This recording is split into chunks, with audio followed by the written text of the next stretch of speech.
Hi, I'm Mike Zima. I'm an SEO and digital marketing expert, and today I'm going to talk about what's the deal of SEO and pyramids. Well, if you've been around the woods like we have, and you've heard about SEO pyramids and all these linking schemes, that's exactly what it is. It's a scheme to help artificially inflate your positions in Google. This is an outdated technique, and if anybody's recommending this or talking about it in a meeting, or if you're looking at vendors and this is something that they have in their communication, I would run, because this is blackhat SEO and they're trying to influence your positions by creating layers of links. And really simply put, they're creating a lot of spam links, and these are just not real.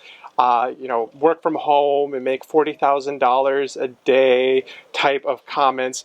And they use a lot of different spam techniques, and they just layer this enough, thinking that they'll outsmart Google and help rank your positions higher.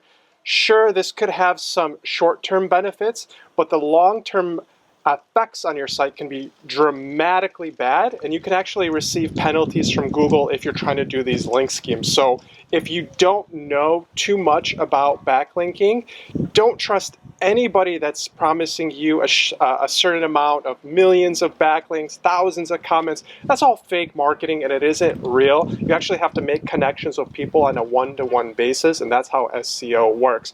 But to give you a better analogy on how SEO, it almost is like a pyramid if you think about it.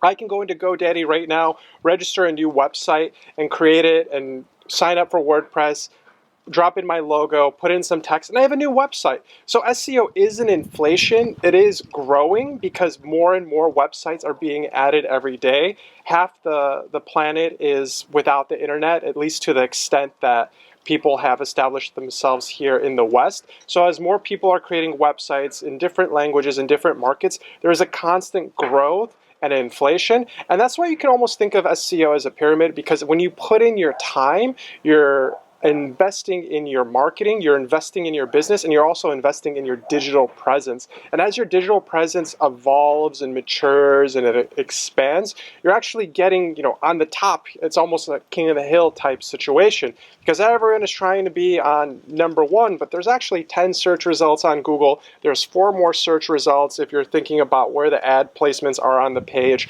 And those are all different points of entry that you can have customers. So if somebody mentions pyramids, run. If you're curious about how to grow your SEO and think about SEO being an asset, leave me a comment here below, and I'll talk to you soon.